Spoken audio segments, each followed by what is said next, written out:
चरकसंहिता चिकित्सास्थानं षोडशोऽध्यायः। पाण्डुरोगचिकित्सितम्।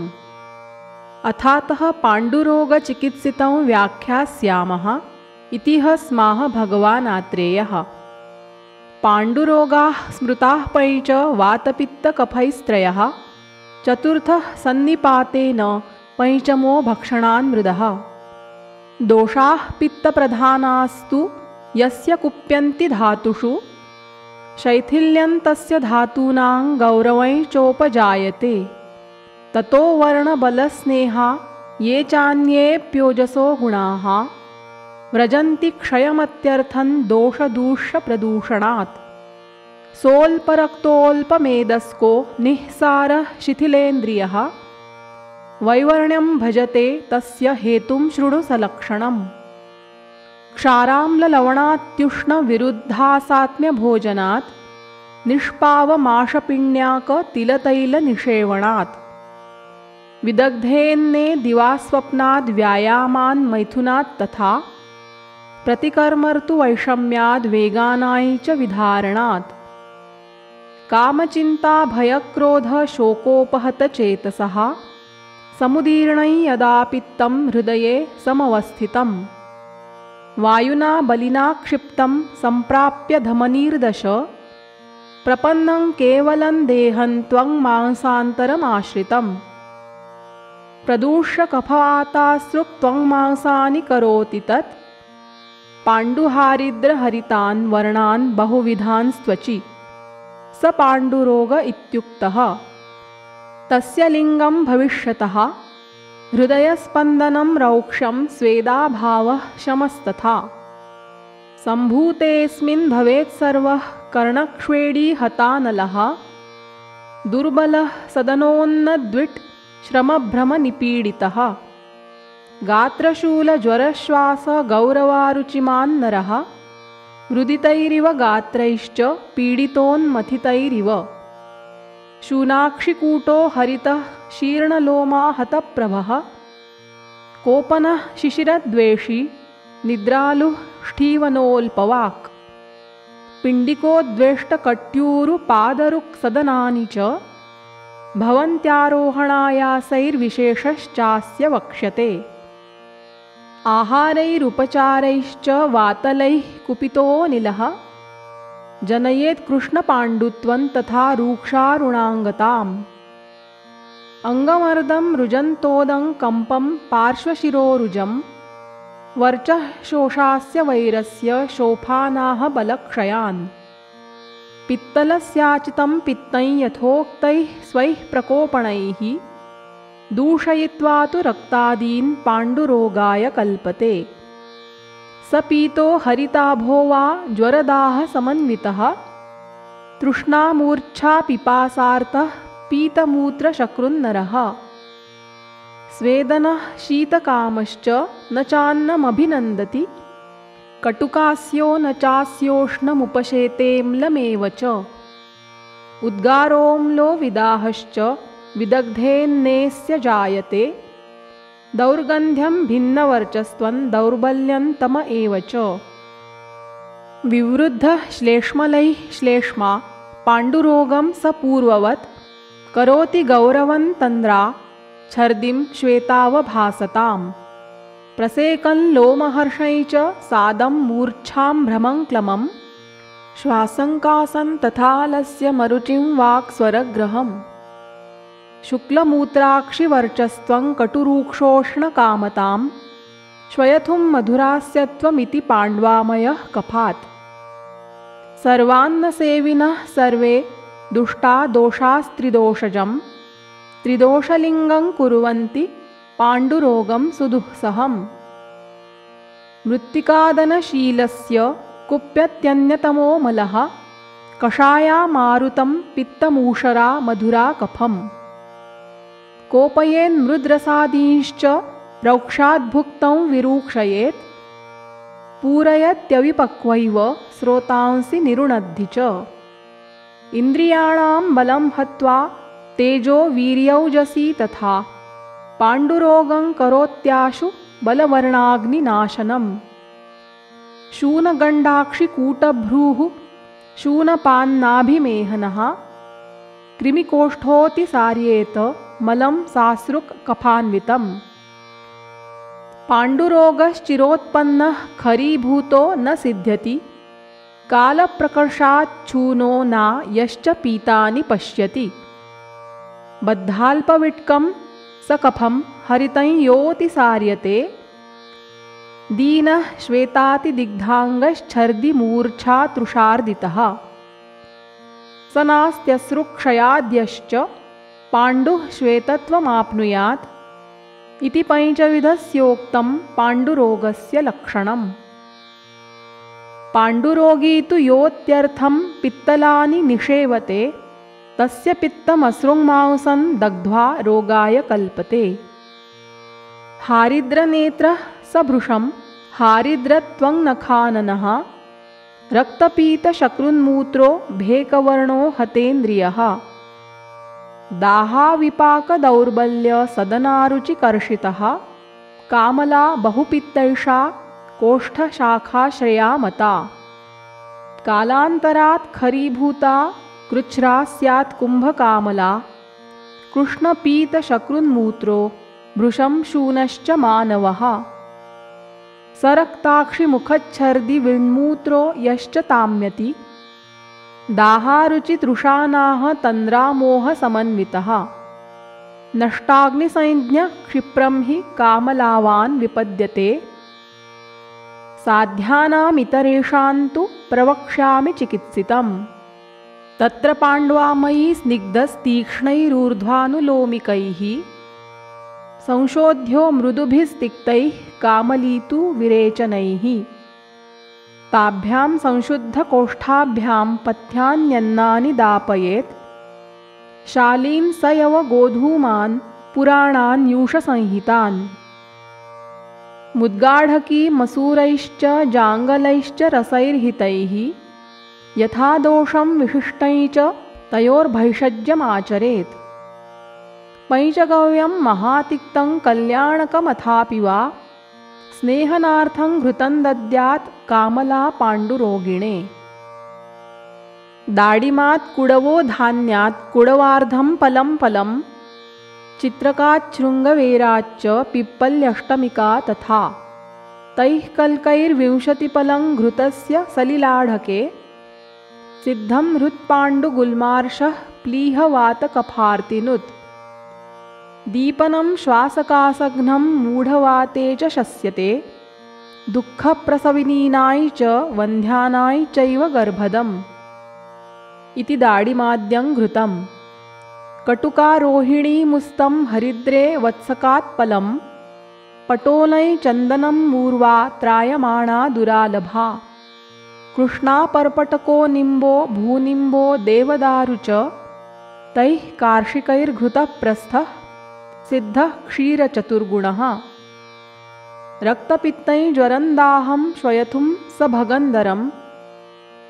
अर्शांस्यश्रुग्धरैः चैव हन्ति विस्फोटकांस्तथा इति कटुकाद्यं घृतम् पथ्याशतरसे पथ्यावृन्तार्धशतकल्कवान् प्रस्थः सिद्धो घृतात् पेयः स पाण्ड्वामयगुल्मनुत् इति पथ्याघृतम् दन्त्याश्चतुष्पलरसे पिष्टैर्दन्तीशलाटुभिः तद्वत्प्रस्थो घृतात् सिद्धः प्लीहपाण्ड्वर्तिशोफजित् इति दन्तीघृतम् पुराणसर्पिषः प्रस्थो द्राक्षार्धप्रस्थसाधितः कामलागुल्मपाण्ड्वर्ति ज्वरमेहोदरापहः इति द्राक्षाघृतम् हरिद्रा त्रिफला निम्ब बला मधुकसाधितं सक्षीरं माहिषं सर्पिः कामलाहरमुत्तमम् इति हरिद्रादिघृतम् गोमूत्रे द्विगुणे दार्व्याः कल्काक्षद्वयसाधितः दार्व्याः पञ्चफलक्वाथे कल्के कालीयके परः माहिषात् सर्पिषः प्रस्थः पूर्वः पूर्वे परे परः स्नेहैरेभिरुपक्रम्य स्निग्धं मत्वा विरेचयेत् पयसा मूत्रयुक्तेन बहुशः केवलेन वा दन्तीफलरसे कोष्णे काश्मर्याञ्जलिना श्रुतम् द्राक्षाञ्जलिं मृदित्वा वा दद्यात् पाण्ड्वामयापहं द्विशर्करं त्रिवृच्चूर्णं पलार्धं पैत्तिकः पिबेत् कफपाण्डुस्तु गोमूत्रक्लिन्नयुक्तां हरितकीम् आरग्वधं रसेनेक्षोर्विदार्यामलकस्य च सत्र्यूषणं बिल्वपत्रं पिबेन्नाकामलापहं दन्त्यर्धपलकल्कं वा द्विगुणं शीतवारिणा कामली त्रिवृतां वापि त्रिफलाया रसैः पिबेत् विशाला त्रिफलामुस्तकुष्ठदारुकलिङ्गकान् कार्षिकान् अर्धकर्षांशां कुर्यादतिविशान् तथा कर्षौ मधुरसायाद्वौ सर्वमेतत् सुखाम्बुना मृदितं तं रसं पूतं पीत्वा लिह्याच्च मध्वनु कासं श्वासं ज्वरन्दाहं पाण्डुरोगमरोचकम् गुल्मानाहामवातांश्च रक्तपित्तञ्च नाशयेत् त्रिफलाया गुडूच्या वा दार्व्या निम्बस्य वा रसम् शीतं मधुयुतं प्रातः कामलार्तः पिबेन्नरः क्षीरमूत्रं पिबेत्पक्षं गव्यं माहिषमेव वा पाण्डुर्गोमूत्रयुक्तं वा सप्ताहं त्रिफलारसं तरुजान् ज्वलितान् मूत्रे निर्वाप्यामृद्य चाङ्कुरान् मातुलुङ्गस्य तत्पूतं पाण्डुशोथहरं पिबेत् स्वर्णक्षीरी त्रिवृच्छ्यामे भद्रदारुसनागरम् गोमूत्राञ्जलिना पिष्टं मूत्रे वा क्वथितं पिबेत् क्षीरमेभिः श्रुतं वापि पिबेद्दोषानुलोमनम् हरितकीं प्रयोगेण गोमूत्रेणाथवा पिबेत् जीर्णे क्षीरेण भुञ्जीत रसेन मधुरेण वा सप्तरात्रं गवां मूत्रे भावितं वाप्ययोरजः पाण्डुरोगप्रशान्त्यर्थं पयसा पाययेद्भिषक् त्र्यूषणत्रिफलामुस्तविडङ्गचित्रकाः समाः नवायोरजसो भागास्तच्चूर्णं क्षौद्रसर्पिषा भक्षयेत् पाण्डुर्हृद्रोगकुष्ठार्षः कामलापहं नवायसमिदं चूर्णं कृष्णात्रेयेण भाषितम् इति नवायसचूर्णम् गुडनागरमण्डूरतिलांशान् मानतः समान् पिप्पली द्विगुणां कुर्याद् गुटिकां पाण्डुरोगिणे त्र्यूषणं त्रिफलामुस्तं विडङ्गै चव्यचित्रकौ दार्वीत्वं माक्षिको धातुर्ग्रन्थिकं देवदारु च एतान् द्विपलिकान् भागांश्चूर्णं कुर्यात् पृथक् पृथक् मण्डूरं द्विगुणैश्चूर्णाच्छुद्धमैजनसन्निभम् गोमूत्रेष्टगुणे पक्त्वा तस्मिंस्तत्प्रक्षिपेत्ततः उदुम्बरसमान् कृत्वा वटकान्स्तान् यथाग्निना उपयुञ्जीत तक्रेण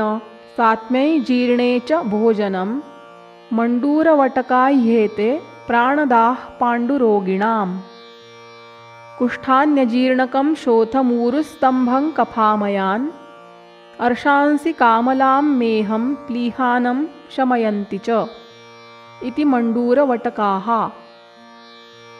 ताप्याद्रिजतुरूप्यायो मलाः पञ्चपलाः पृथक् चित्रकत्रिफलाव्योषविडङ्गैः पलिकैः सह शर्कराष्टपलोन्मिश्राश्चूर्णिता मधुना प्लुताः अभ्यस्यास्त्वक्षमात्रा हि जीर्णे हितमिताशिना कुलत्थकाकमाच्यादिकपोतपरिहारिणा त्रिफलायास्त्रयो भागास्त्रयस्त्रिकटुकस्य च भागश्चित्रकमूलस्य विडङ्गानां तथैव च पञ्चाश्मजतुनो भागास्तथा रूप्यमलस्य च माक्षिकस्य च शुद्धस्य लौहस्य रजसस्तथा अष्टौ भागासितायाश्च तत्सर्वं सूक्ष्मचूर्णितम् माक्षिकेणाप्लुतं स्थाप्य मायसे भाजने शुभे उदुम्बरसमां मात्रान् ततः खादेद् यथाग्निना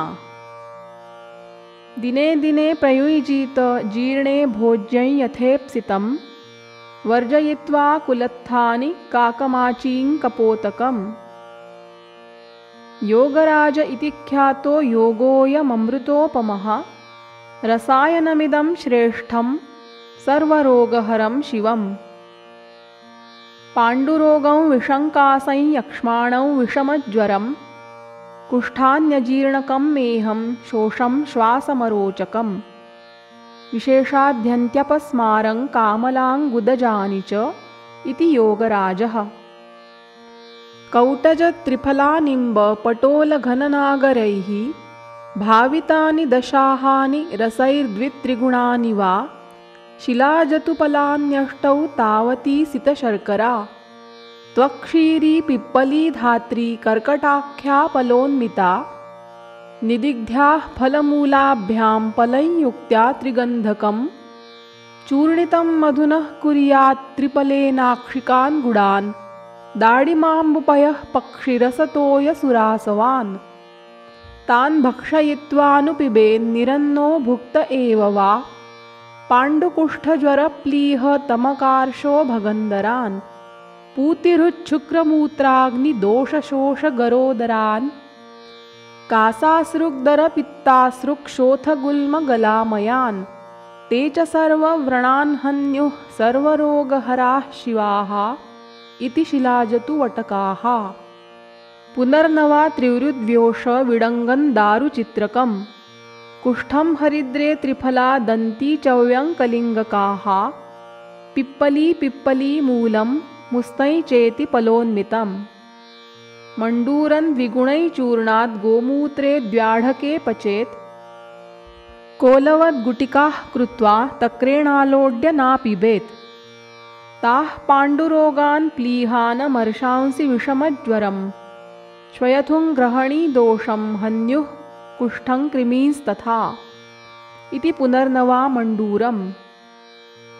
दार्वीत्वक्त्रिफलाव्योषं विडङ्गमयसो रजः मधुसर्पिर्युतं लीह्यात् कामला पाण्डुरोगवान् तुल्या अयोरजः पथ्या हरिद्राः क्षौद्रसर्पिषा चूर्णिताः कामली लीह्याद् गुडक्षौद्रेण वा भयाः त्रिफलाद्वे हरिद्रे च कटुरोहिण्ययोरजः चूर्णितं क्षौद्रसर्पिर्भ्यां सलेहः कामलापहः द्विपलांशान् तुगाक्षीरीं नागरं मधुयष्टिकां प्रास्थिकीं पिप्पलीं द्राक्षां शर्करार्धतुलां शुभाम् धात्रीफलरसद्रोणे चूर्णितं लेहवत् पचेत् शीतं मधुप्रस्थयुतं लीह्यात् पाणितलं ततः हन्त्येष कामलां पित्तं पाण्डुं कासं हलीमकम् इति धात्र्यवलेहः।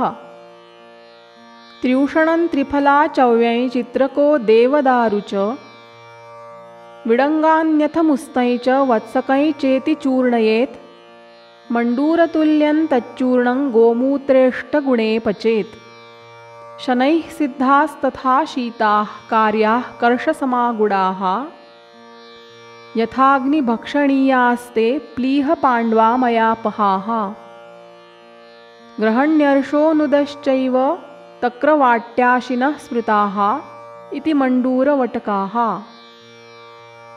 मैजिष्ठा रजनीद्राक्षा बलामूलान्ययोरजः लोध्रैचैतेषु गौडः स्यादरिष्टः पाण्डुरोगिणाम् इति गौडोरिष्टः।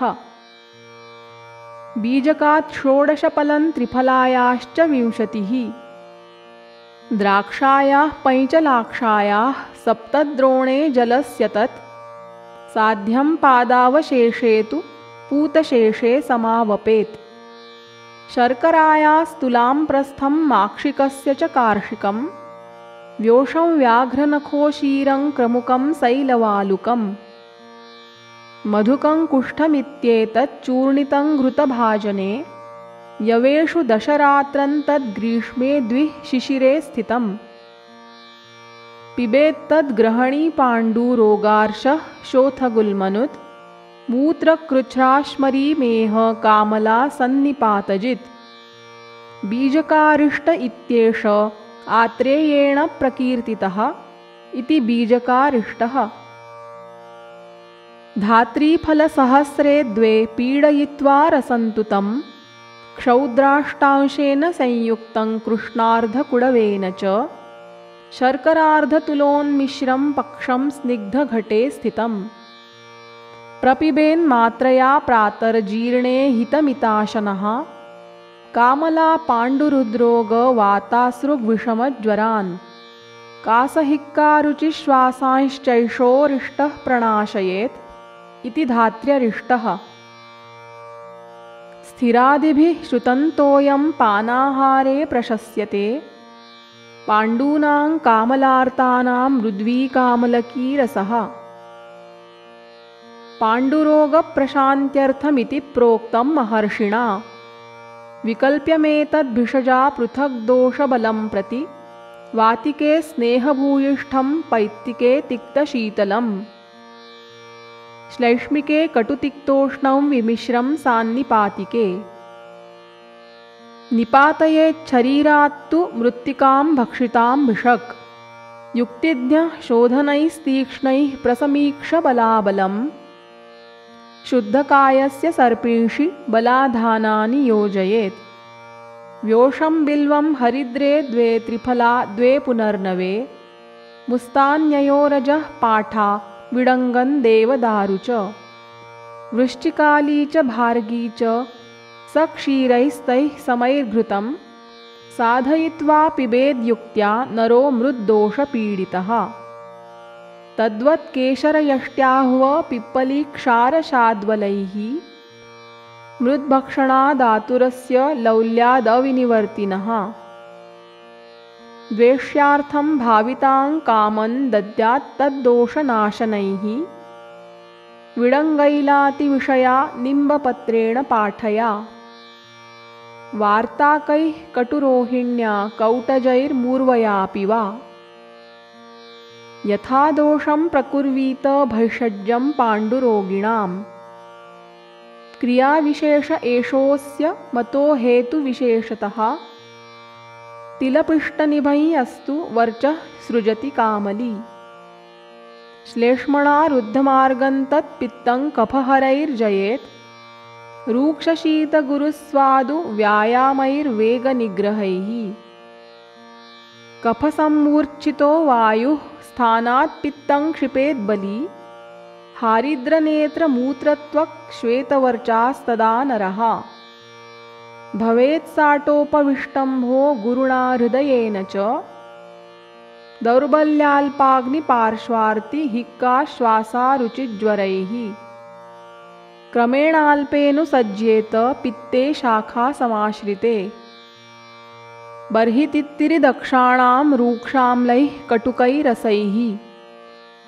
शुष्कमूलककोलत्थैर्यूषैश्चान्नानि भोजयेत् मातुलुङ्गरसं क्षौद्रपिप्पलीमरिचान्वितं स नागरं पिबेत्पित्तं तथास्यैति स्वमाशयम् कटुतीक्ष्णोष्णलवणैर्भृशाम्लैश्चाप्युपक्रमः आपित्तरागाच्छकृतो वायोश्चाप्रशमाद्भवेत् स्वस्थानमागते पित्ते पुरीषे पित्तरञ्जिते निवृत्तोपद्रवस्य स्यात् पूर्वः कामलिको विधिः यदा तु पाण्डोर्वर्णः स्याद् हरितश्यावपीतकः बलोत्साहक्षयस्तन्द्रा मन्दाग्नित्वं मृदुज्वरः स्त्रीष्वहर्षोऽङ्गमर्दश्च श्वासस्तृष्णारुचिर्भ्रमः हलीमकं तदा तस्य विद्यादनिलपित्ततः